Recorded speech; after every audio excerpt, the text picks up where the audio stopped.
firstly, Michael, welcome to the Progress Pure podcast. So happy to be with you, Molly. Any opportunity. Yay. Yay. Yeah. And like I mentioned to you, because obviously we spoke a bit yesterday, and the reason why I thought this would be a really cool podcast is because at Walk Up, which is obviously my brother's company, which is what I mostly do, with the restaurants and the app and everything. One of the things that each individual that we have to do as like a team member is we have to do a lot of like personal development work. And so one of my personal development goals is to kind of be more open-minded, and to be more like self-aware. And one of the things I had to do for that is write down people who I know, who I'd want to speak to, who I find inspiring, um, to help me do that. And so people who I wanted to get advice from, and I thought, what better person than Michael, to get advice from. So that's why I wanted you to have you on the podcast. And furthering that, how I know you, it's kind of interesting. I feel like you have always been in my life. So obviously you and my mom have been really close for a while now. And so just for people who are listening, when did you guys first meet and where did you meet with my mom? I met your mom around 1996 and started working with her pretty quickly after we met. Mm-hmm. Where did you meet again? We met in London and in the company that I was the artistic director of and owned. We decided we were based in Israel, and we decided because of the political situation in Israel, which was called the Intifada, it was like terrorism coming into Israel, and it stopped all of the business in the land of Israel.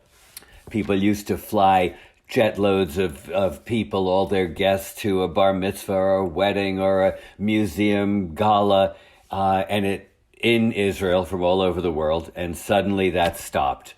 So my partner and I decided that we needed to leverage our connections that we had built with an international jet set clientele, the international Jewish jet set, which were based many in England, many London, Paris, Moscow, New York.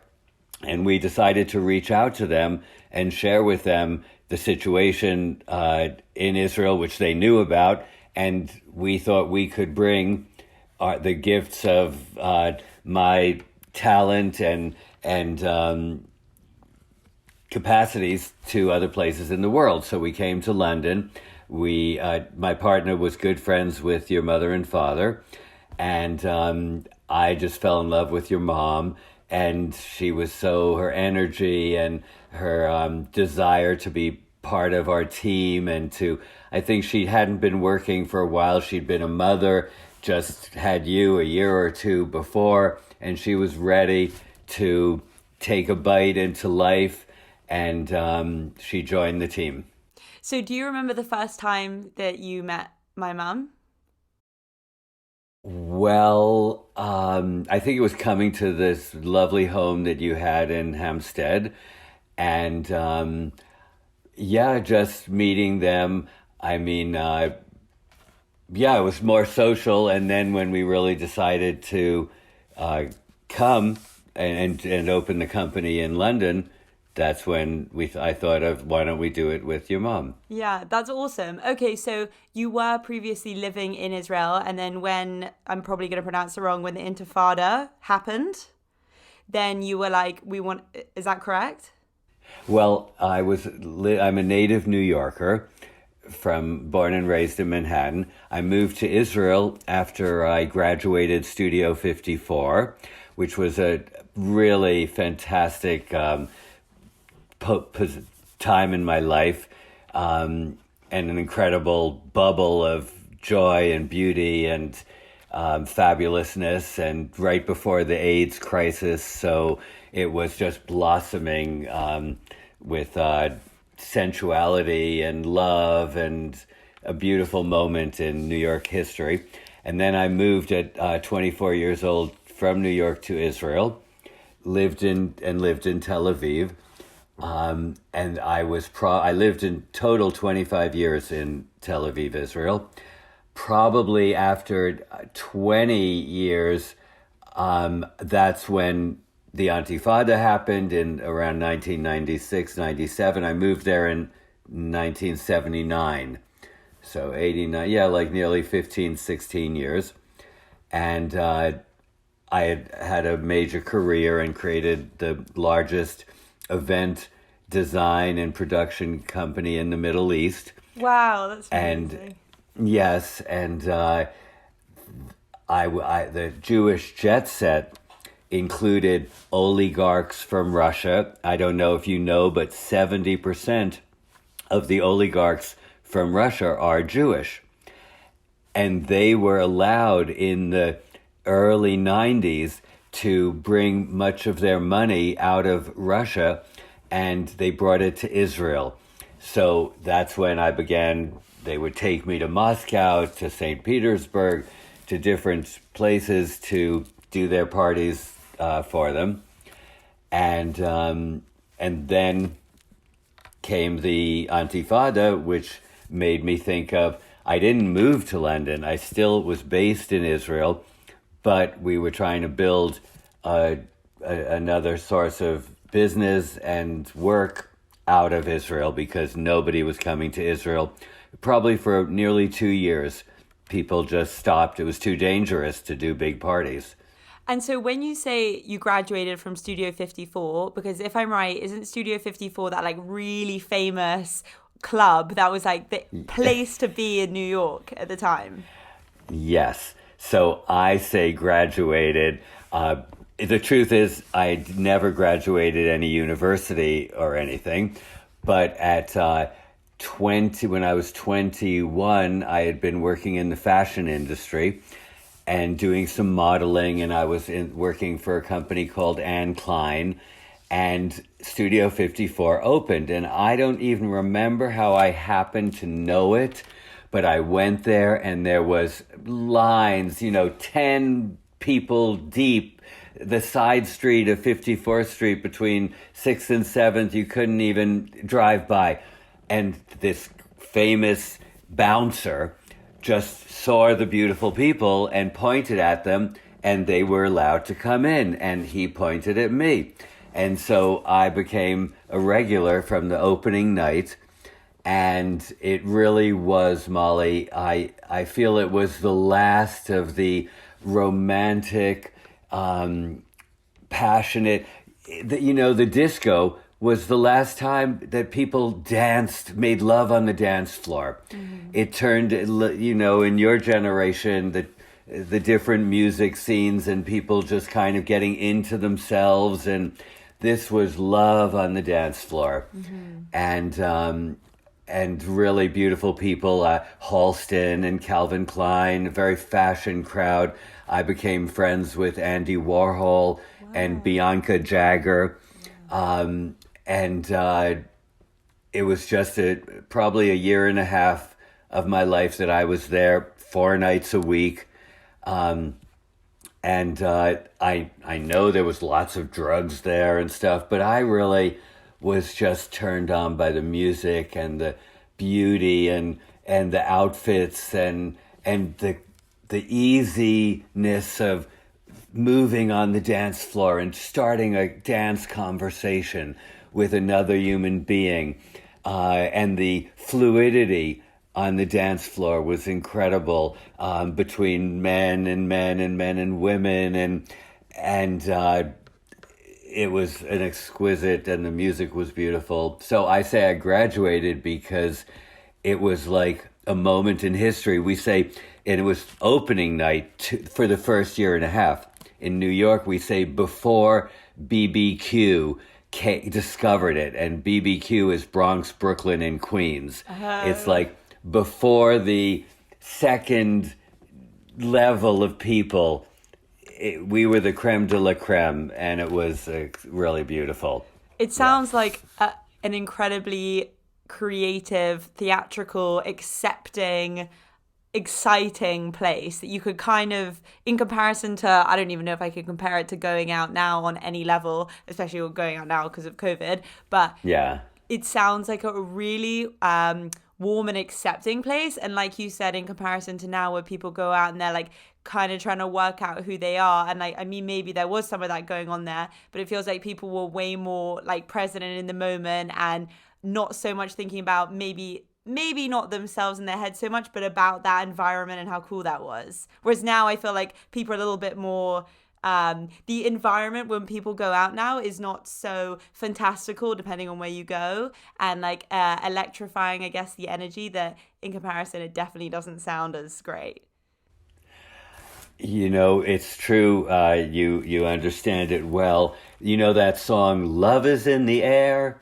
Well, love was in the air. And if I accredit a major inspiration to where I took off from and was able to develop and discover the gifts that I was able to give to a certain niche of humanity in the event design and production that I did, it was definitely this charge that was in the energy, the air, this love of coming together. Because later I was famous for being able to, you know, when you have an event, 500, 1,000, 300 people come from all different walks of life, from all different moments in their day, good days, bad days, falling in love, getting divorced, who knows, where people are all coming into one space.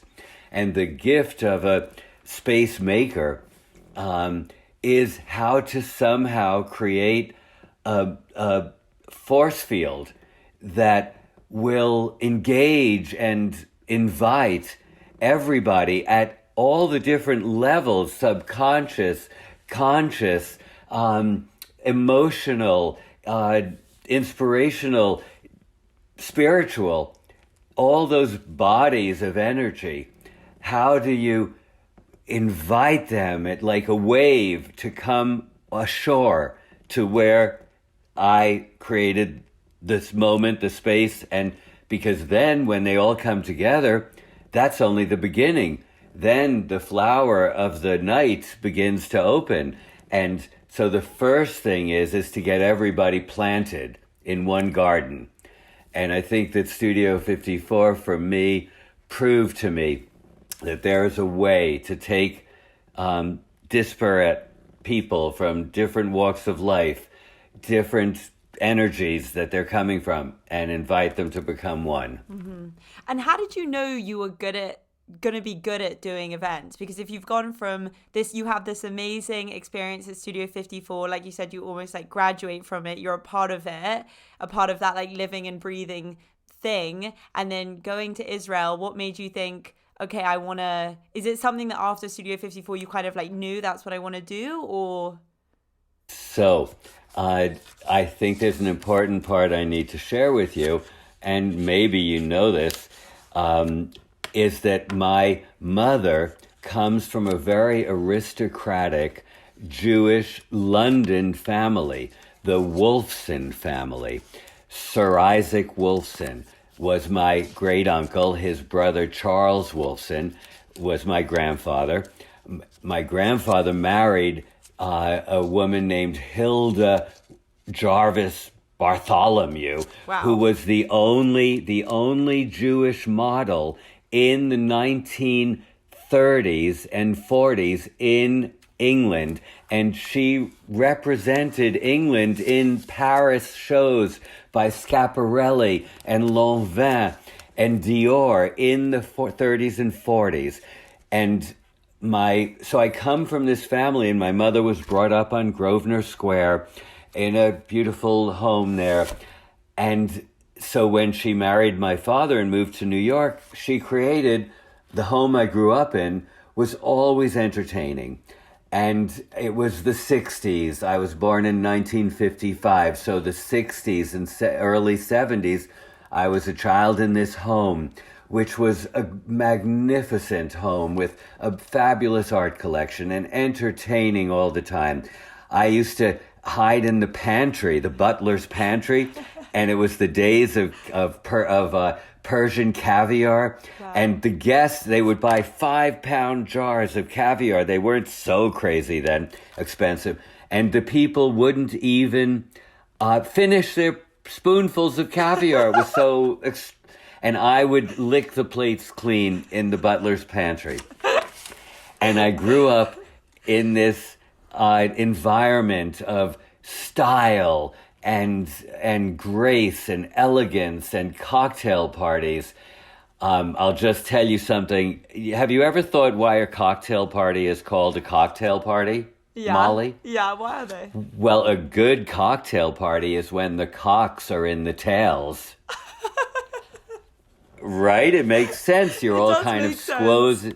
you're squozing together and all intimate and so Yeah. on. Anyway, so Amazing.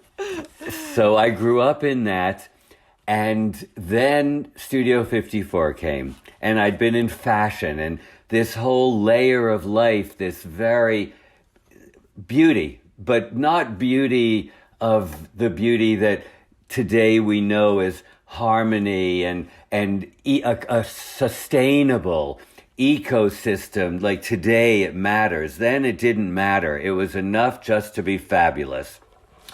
And so I kind of was at a loss once I had to grow up, and I was now 24 and moving to Israel. And what do I have to offer? And when I moved to this third world country in 1979, Israel was not what it is today. It was third world. They only had white plastic chairs and white tablecloths and Polish, Bulgarian, 50-year-old, 60-year-old women serving, little quiches. I don't even remember their names, and hummus and pita. It was not international. And suddenly I saw that I had what to offer. And I really was at a loss. What was I going to do? And I felt, wow, I can bring fantasy. I can bring beauty. But the Jewish people and the Israelis always loved to celebrate weddings, hundreds of people, weddings, but there was no style. There was no fantasy. It was very limited. And so I was able to begin. I met some of the wealthy Israelis, and I just kind of said, I'd like to help you with your upcoming dinner party or a wedding, and started to show them what could be done with imagination. Mm-hmm. Yes. And how did you feel about life at that time? So you're around 24, 25, you're in Israel, you're starting to kind of introduce yourself to the crowd that you want to be in and help them with their parties and celebrations, etc. Were you nervous? Were you excited? Did you feel like in control of your life at that point? So I didn't know when I was going to tell you this theory of mine, which in Hebrew we have a saying that says the shoemaker goes barefoot. Now, many of us choose careers, and I chose a career, I'll show it on myself, where I was able to bring joy and love and beauty and color and depth of scenery and drama into a few hours of existence. But my life, I was personally lost. I was confused. I was desperately trying to find home, and I was confused sexually. There was no such thing until the middle 70s of coming out or being gay. It was a terrible thing in a Jewish elite family. Nobody knew what to do with me. Artistic and flamboyant and different, and not interested in the regular sports and Jewish studies and stuff. So I felt very alien. I felt like I didn't belong. So in a way, I believe we all create our belonging by choosing an identity and maybe even a career. And I found that as long as I was in control and I could create the environment. I used to walk into my clients' houses and I saw their eyes lit up as if the sunshine came into their house. And inside, I said to myself, I know why I'm here. God doesn't have time to make their party, and he sent me. So I built a whole sense of purpose and bringing joy and beauty and celebration and wonder to this little niche market of elite, powerful, wealthy Jews. But in a personal level, I was lost and didn't know how to build a life for myself. I didn't know which way to turn. So I think I chose this career because it covered all of that up, and everyone excused me for my craziness because that's what they were paying me for, was to do every night, show them something that'd never been done before. Mm-hmm. And when you say that, people weren't like accepting, or that they didn't understand, why you were like creative and flamboyant, did you ever feel like maybe because they weren't so accepting that it was ever your fault, or maybe you had to change in some way, or like did you ever blame yourself for that, or and then did that change over time, or were you always quite, I guess you kind of said that you weren't necessarily, if you were trying to find out who you were, that maybe you weren't so self-accepting of yourself in the beginning, but did you ever struggle with that, like trying to accept, like, this is me, I am Michael, and then also playing to, I don't know, maybe your family or the social kind of acceptance of the time of like what was okay, how to behave, coming out, that kind of thing? So shame and blame was a big part of my inner dialogue. And I was always running from that. And also in Israel, I came from New York City, but we can't forget that in 1979 and 1980, the cloud of AIDS came to New York City. And I smelled it, something coming. And that was another reason I knew it was time to leave. And I moved to Israel, which was at least 2 generations behind. There was, in New York at least, there was a kind of community of homosexuals that was coming out. That was the beginning.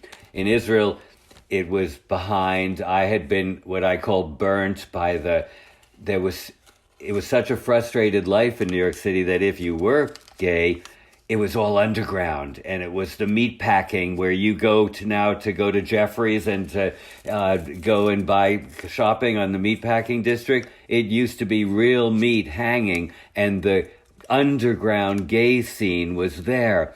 And we would go in the dark and go to these underground kind of caves, and it was all about sex, and I was not like that. So I even felt I wasn't like my brothers, and that was even more alienating and sad for me.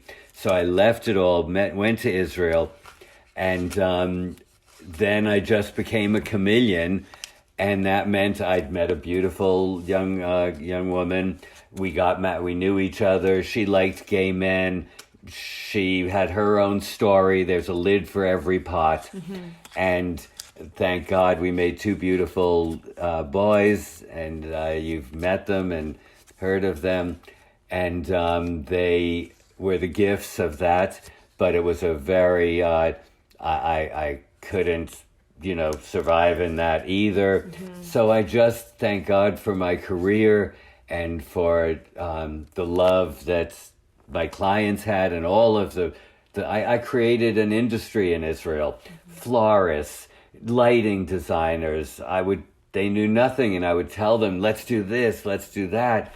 And then they made names for themselves, and it was beautiful. But I was what you would call a lost soul inside, and I could hold on to the laurels of the wonderful wave of success, and I really didn't know how to merge me, and I was created a roller coaster of a life. I was with that first wife, and then we got divorced after 2 children and 9 years together, and then I became part of a cult called Physical Immortality, which was very popular in Israel, and I would travel the world to go to different gatherings, and that kind of allowed me to understand, wait, even society, it's the biggest cult. And, people could say you're in a cult, but at least it was free and liberated, and beautiful people who thought out of the box. And I started to feel at home with other crazy, wild thinking, wildly talented people. Then I had my first long-term relationship with a guy. Then I met another woman. I got married. It was a roller coaster. Married 3 times, 3 divorces. Married to a man for 10 years. But the party went on, and I never missed a party. And I just got better and better at it.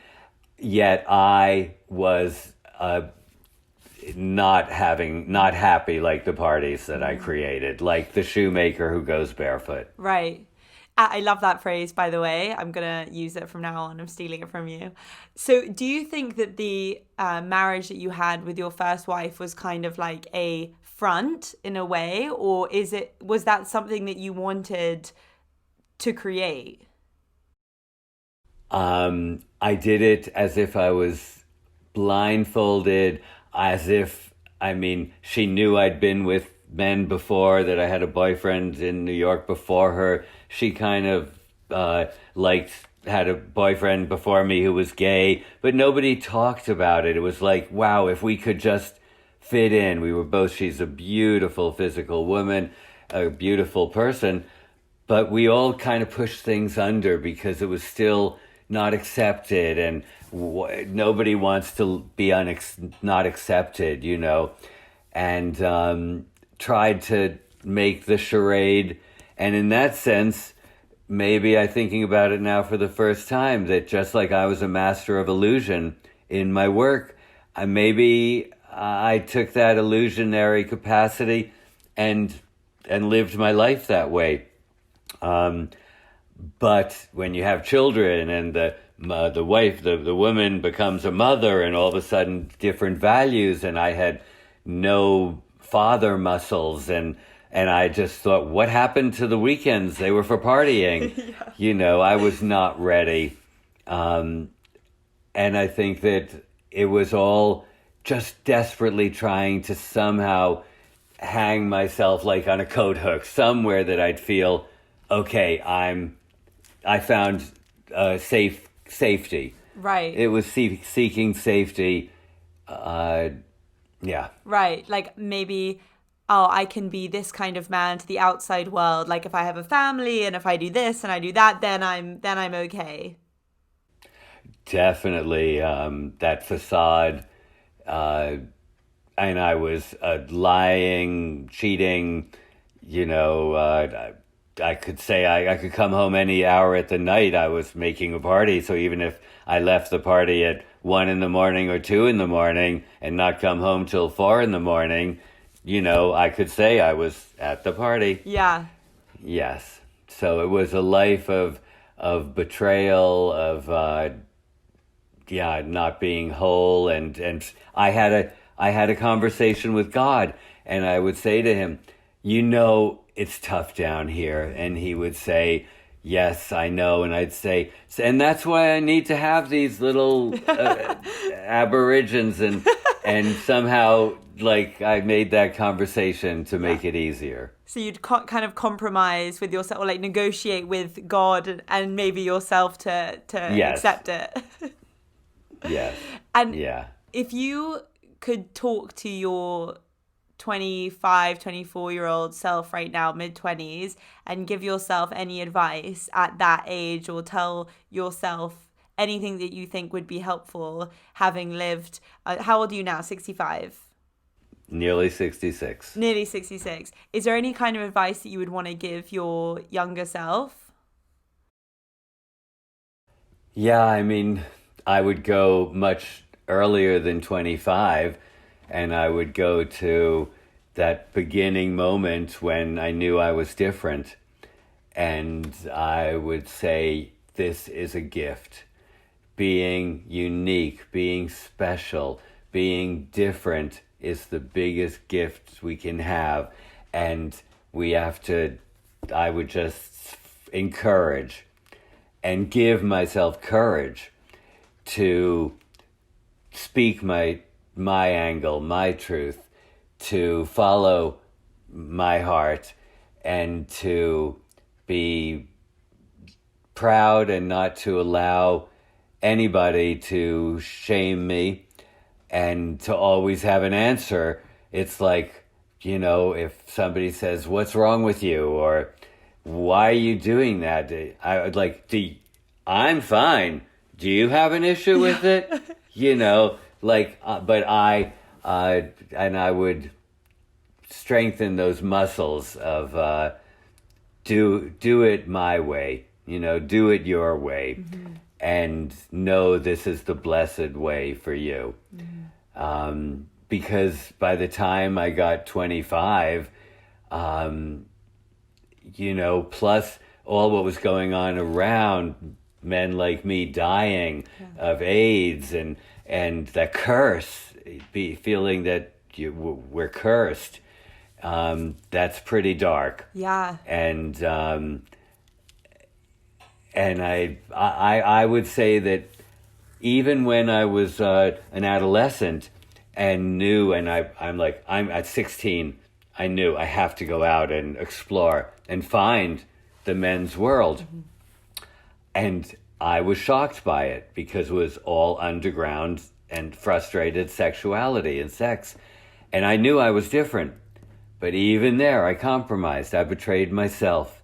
And I think any feeling shamed is self-betrayal. And how can we just encourage and put wind under wings of people who are unique and special, and let them know they are the biggest gifts. They're, and it's what artists help society move forward and question belief systems. Yeah. And it's just such a gift to be that, and how sad it is that such a gift could create such suffering. Yeah, it's interesting that you said how artists will question certain belief systems, and how that, feeling shame is a form of self-betrayal. And it was making me think that, okay, what is a way then that younger people can, or anyone, who kind of goes along with something that doesn't necessarily feel right or might feel shameful. And it sounds like maybe you would encourage people just to question, like if they feel bad or weird or negative about something, to just be like, okay, do I agree with this? Do I not? And maybe take a second to just ask those kinds of questions. I would totally agree with that, and encourage people to question everything, and be connected with their own in their own wisdom and intelligence. For example, the questioning of all the roles, the masculine and feminine roles, that we're really breaking them down from thousands of years of might is right. I mean, that's what makes men stronger. It's like, come on, that comes from the prehistoric times. Yeah. And yet it's infiltrated into tens of thousands of years of human culture and society, and the patriarchal age, which is only now being melted down.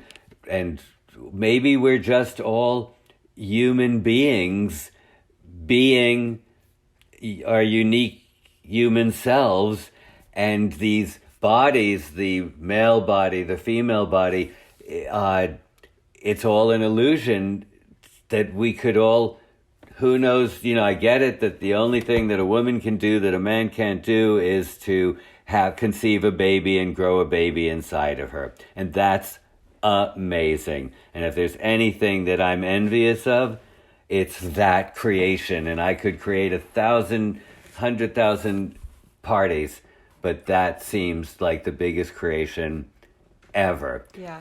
And other than that, though, like, we're all equal, and we should be equally sensitive and equally smart, and some of us will be better in this or better in that. So I think this discovery and being new and questioning everything is super important. That's one thing that I find really interesting, and it's going off topic a bit, but I'd be interested to get your perspective on this. Like, and maybe this is something that I just don't understand because I'm not trans, but I find it really interesting when this is obviously only some specific cases, but when you have, like, let's say a man who says that they feel like a woman and so they want to have a sex change, and it's like, okay, but what does that mean if you say you feel like a woman? Like, does that mean that you feel feminine and that you feel compassionate or maternal? And then it always makes me think, though, like, but why can't you be a man and be all of those things? Like, why do you have to go through, and like, why do women, when they say, I feel like a man, sort of sex change, and maybe it doesn't even need to necessarily be trans people, that it's such a shame that we have these, like, those two specific genders, and then we just label all these things that are like, oh, if you're a woman, you should be like this, or like, if you're a man, like, oh, he's really, masculine. And it's just like, that shouldn't associate to, aggressiveness and all of those things, like how you just mentioned. I agree. I think that it's we're in the process. And right now, it's easier to think, oh, it's all physical, but I think that what is androgynous? Androgyny.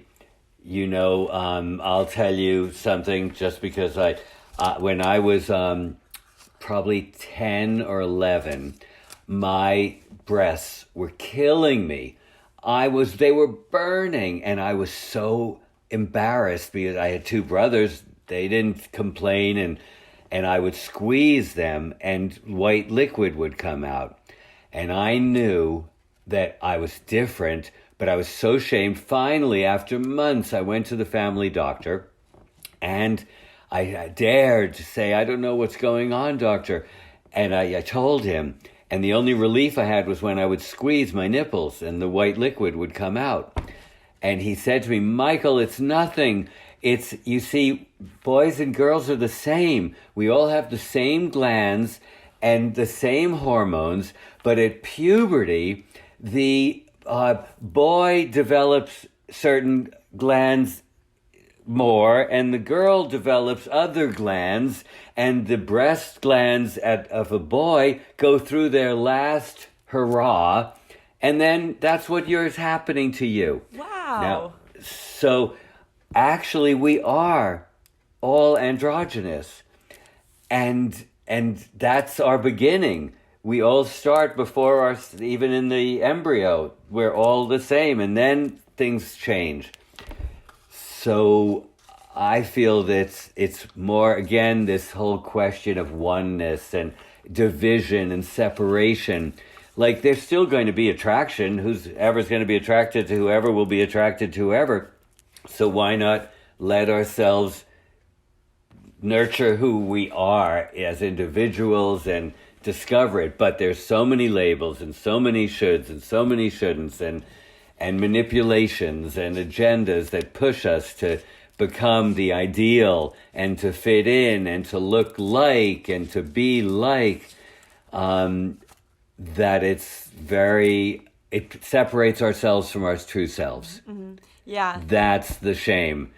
And it's shame on me shame on us, shame on society for creating this separation from our true selves, our unique selves within this outer body that's all perfect. It's like meant to be, but it shouldn't create all this difference. Well, it's like you said, society is the biggest cult. Like, we're all buying into it, like acting like this is what's supposed to be rather than just letting it all like be and accept everybody for who they are.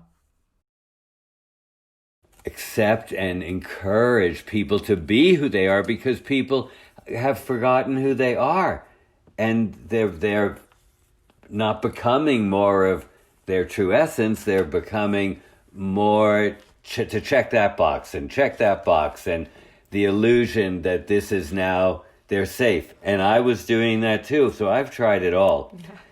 And thank God and thank my true essence that it didn't work, and that I even have a theory about circumcision, and that is that we're perfect.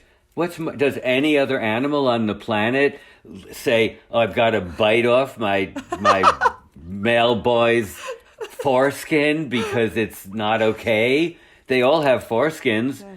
But and how dare some human being say we are not perfect, and at 8 days old to do it. Now, and then they do it, and I'm sure you've been to a Brit or two. I actually haven't. I haven't yet. One day. Okay, good. All right. But every mother who hands over their son knows inside of herself, this is not okay. Yeah. And then they do the cut, and the baby cries, and then they stick a cotton in wine, and they say, "Oh, look, it went to sleep." But what really happened is there was such a trauma, the brain has a mechanics that it shuts down the whole system from trauma. So they, from 8 days old, want to traumatize us men, and because they don't want us to be free and wild. They want to start the domestication process. And so how did I heal that? Because I had an ayahuasca experience where I went back to my circumcision. Wow. Just about 5 years ago, and I saw that I was shamed and humiliated and punished for being a male born. And my person who was helping me said, "Well, how are you going to heal this? What's your way out?" And I said, "Well, they're doing it to domesticate us. They're doing it to cut us off from our true nature and to traumatize us." And he said, "Yeah." And I said, "Well, it didn't work." Yoo-hoo! Because somehow, even if it took me a long time, they didn't succeed. And I found my true self and true being and true expression. And I'm so honored that I have this opportunity to tell you, and who knows who else will hear it. But we let them try. And people are even talking that this new vaccine, which is a DNA-based changing vaccine, it's not the typical put in the coronavirus, and it's something in the DNA. And of course, there are conspiracy theorists who believe they're trying to robotize us and cut us off from spirit, cut us off from our soul. Yeah. And how did you go from, feeling like that transition of what you're talking about, of maybe feeling shame and guilt and maybe some kind of affront, to, because I see you now, and when I think of Michael, I think of like this open, warm, authentic, loving human. And maybe I'm sure you've always had that within you. But how did you go from that man who you were to this man? I know this is a big question, but like to this man that you are now, like how did that shift come about? Was it like a career change, a lifestyle choice, an ayahuasca experience, all of the things accumulated?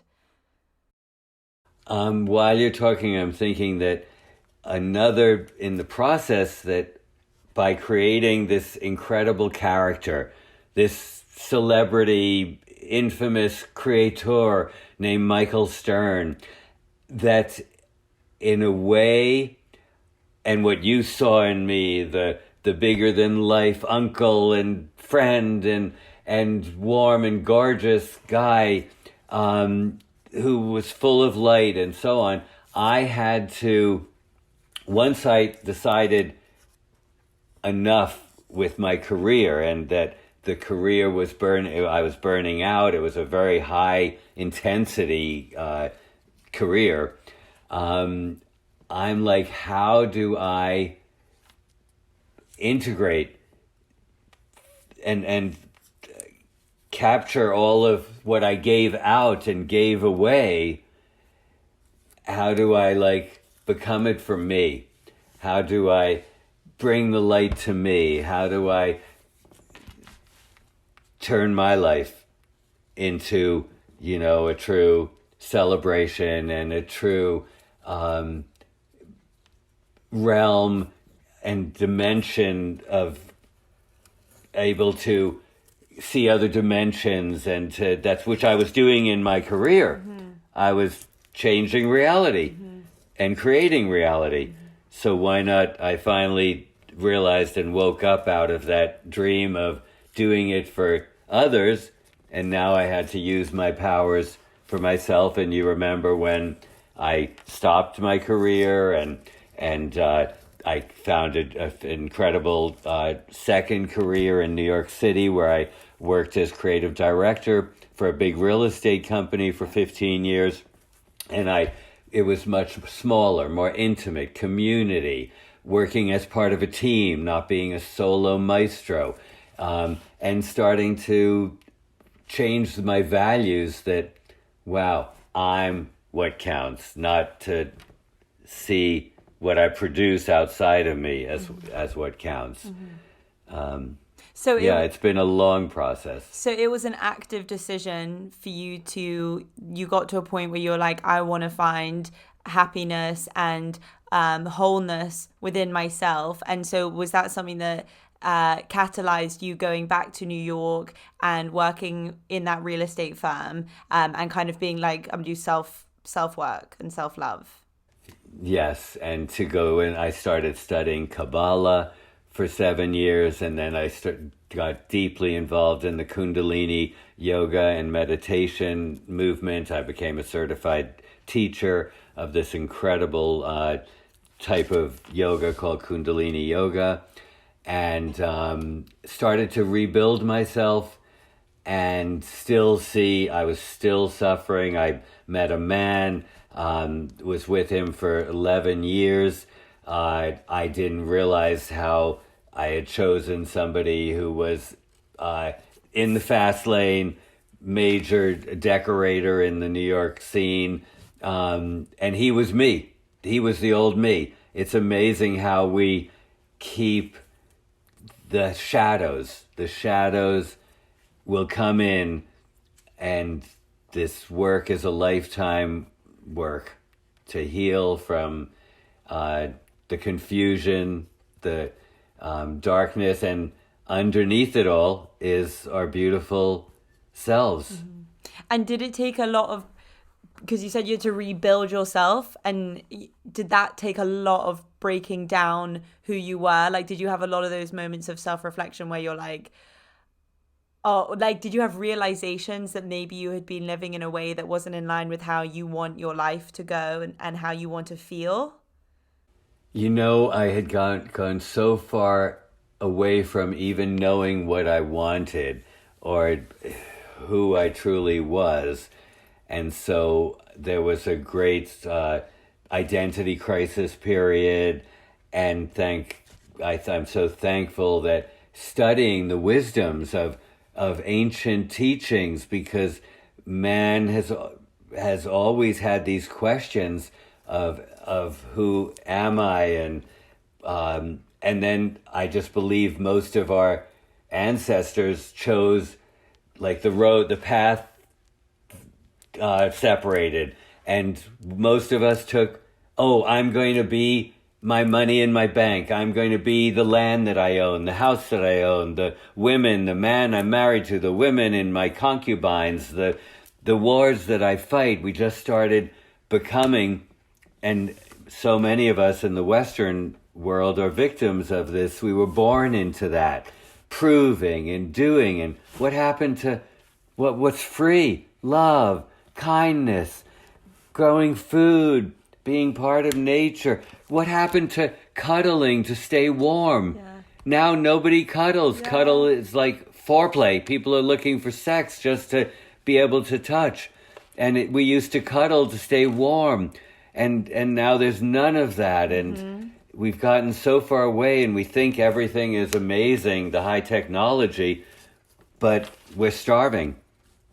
You know, and I had to start accepting, because I was a major player in the illusionary world, creating illusions, buying into it, feeling I'm a success, but going home miserable, and to build up, return to simple values.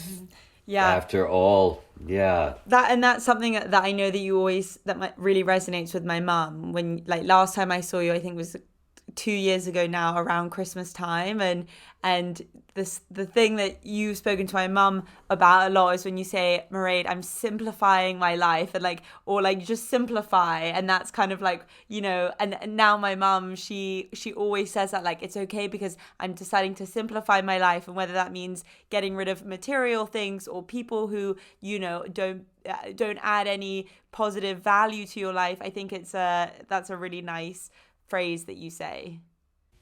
Yes, and another one, about 3 years ago, I sold everything, and I sold my homes, and I said, I am going to be homeless.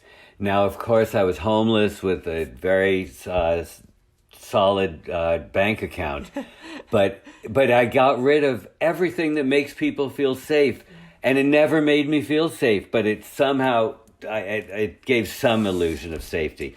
So I said, I'm going to be homeless. And within months, I realized that when one is homeless, one is home more.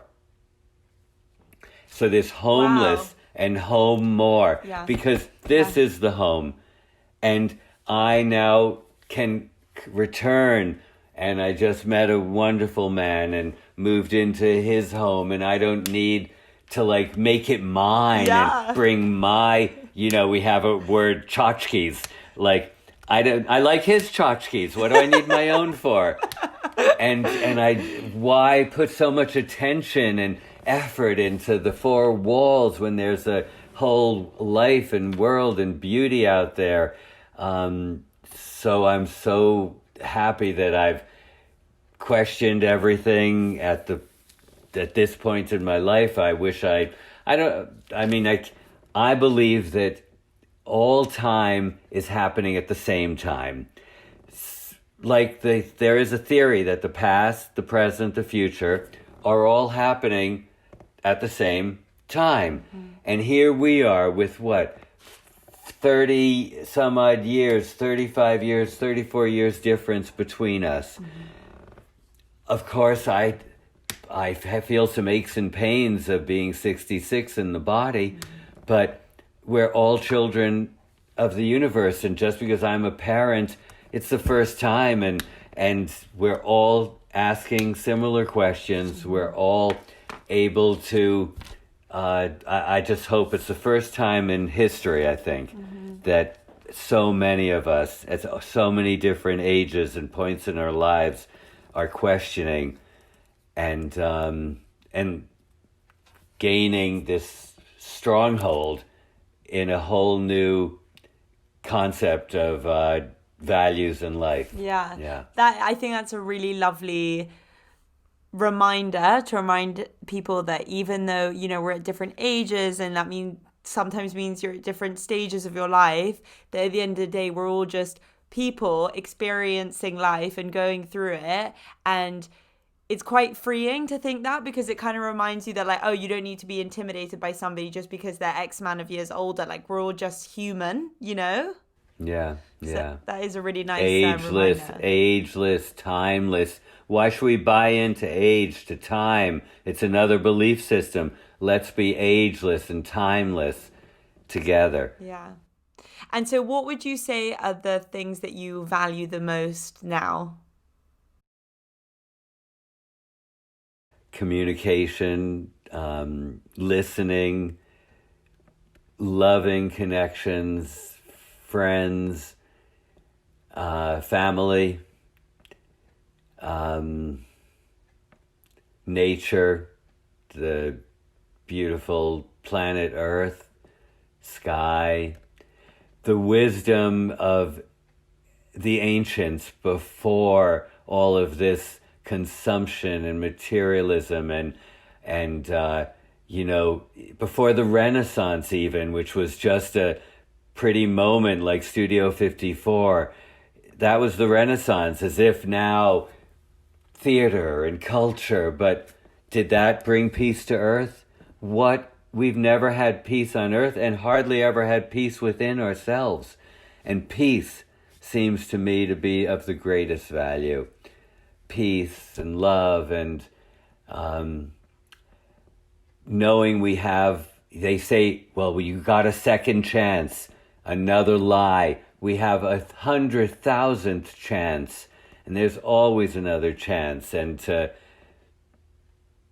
feel this, and then a connection to the infinite, to the unseen. We're so taught to believe in what we can see and measure and taste hold and own and buy. There is to be anchored in the beyond. That's the greatest, and maybe that's a gift that by creating so much illusion and fantasy that I kept my imagination. And I think the imagination is a superpower. And if we just all lived in believing in what's possible, that's peace and love. Mm-hmm. The world would be a totally different place. Where, you know what? It is a totally different place for those of us who decide that's where we live. Yeah. It's like I can even read the news, and it's like watching the best show in town, especially here in America, you know. But it's like, it's just the Matrix, and I am, even Jesus said it, be in the world but not of it. Be in the world but not of it. So you can do what you have to do and earn your living and bring good wherever you go in the Matrix. Yeah. But we know it's not all there is, and it's not the truth. It's just how the game's being played out. Yeah. You know, by the human choices. But I have a human choices to play it out differently. Mm-hmm. Now, I was a victim also. Mm-hmm. We all were pushed into it and bought into it. But when we start to study other, the wisdoms of Kabbalah, Buddha, all kinds, just to expand the consciousness, you know, the microcosm, the way the planets orbit, it's the way, but the sun, that's just the sun we see. There is the sun of the whole universe, and the sun in me. Yeah, it's amazing the way that talking about Buddha, and this is partly why I enjoy always speaking to you so much, because I feel like when I talk to you, you give me a wider perspective on life, reminding myself that, you know, it's not all about you. Like, there is this wider universe, and I think that's one of the most like freeing things to think about. Even though it's so simple, thinking that you're not the center of the universe, and even different perspectives, like the one sun that we see is not the only sun. And it just reminds you how small you are in a really lovely way. Yeah. And I think another thing to bring up is this, is death. Okay. And, you know how I don't know if you've heard, but it's like death is like going through the eye of the needle. Now, what does that mean? And in life, how do we become the eye of the storm? And that means to be this, I am love, I am peace, I am joy. Even though there's a storm of drama going on around us, that to stay that I am.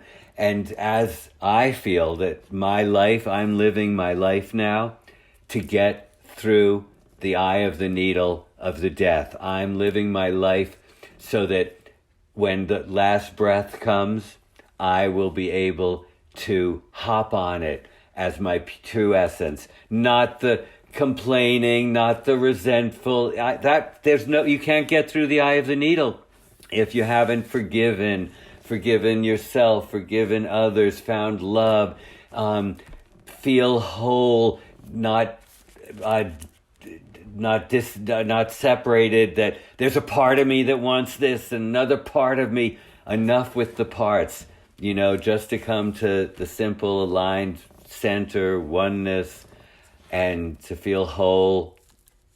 I just think that's an incredible feeling to be inspired, to attain, to feel wherever you are, to be the eye of the storm. And a lovely thing to be reminded of when on a daily basis people are just, me, myself included, of course, caught up in the, it's Monday, I have this to do and this to do and this to do, and I'm not going to feel at peace unless I do it, and I'm going to get in trouble, and I ate this. It's just lovely to be, actually death is a nice reminder sometimes of like, all that matters is like the good qualities that you can change and you can enhance from within, and at the end of the day, we're all going to die, so it's okay. Yes, and to study that, our society, nobody talks about it, and the people die alone and die apart, and we're all petrified and scared. So to face our fears, and but just to go back to the beginning of this conversation, that all that identity and identification with these old identities of male and female and successful and not successful, and it's they're all okay, but it's not who we are. It's very nice, and I think that you're bringing beautiful questions to humanity, Molly, and I'm so honored that you bring me to probably the younger people to just let them know that these questions are valid, and go for them and find unanswered new answers, to try them on and then throw them away and try on some others, and just to keep exploring till you feel safe and peace. Yeah, well, thank you for coming on my podcast. Like it's great that you think that the questions that I'm asking are interesting, but it's all down to you and like the wisdom that you can bring. So thank you. And before we wrap this up, because I'm aware I've kept you for an hour, one of the last things I wanted to ask you, well, two last things, is one, if your younger self was looking at you how you are now, when you were 20 or whatever age that you want to go for, do you think that they would be proud or happy of the man that you've become? Oh, wow. That so touches my heart. And definitely they would. It's, what? My younger self is waiting for me at the finish line. And I crossed it. And now I can merge with the dreams that I had before the wounds, before the disappointments, before everyone noticed that I was different, and the shame. I can reconnect to the dreams I had as a child of loving and beauty and peace. And that's all I wanted as a child, to play and to imagine and to be in La La Land. And I might have made a career out of it, but now I feel I'm living the life I dreamt of as a child. No stress, happy, love to garden and cook and walk and play and exercise and be a loving presence to my children and you and friends and family. Forever, it feels like I could do this. So almost like you came full circle to what you wanted as a kid. To the dreams, yes, yeah. That's really beautiful. And my last question is, do you have any advice for people? The majority of my listeners tend to be between the ages of 23 to 27, but any advice for anybody listening that maybe you wish somebody told you, or something that you found that you've learned that you think would be helpful It can be frivolous, it can be deep and meaningful, it can be whatever you want it to be. Yeah. I think the most that I could say is because I guess everyone has to go through what they have to go through. I just say there is work to do, and that work is to always know that the destination is you, not anything else, and integrity and wholeness and whatever bumpy, however bumpy the ride is, to just not lose sight of this unique I am that I am in the face of it all, and to keep, you'll fall and get back up in the saddle and know that you're just trying to work it out, that you can be you in this messy, murky, confused ocean, and to keep believing, but stay in touch with you. Mm-hmm. That's really amazing. I really like that the destination is you. That's lovely. Well, Michael, I'm going to wrap this up there. Thank you so much again. My pleasure. Thank you, Molly, for holding me in your heart and in your imagination. Of course, always. And if you carry on ever being homeless, then you've always got a place to stay with me. Thank you. And I'm just going to go ahead and end the recording.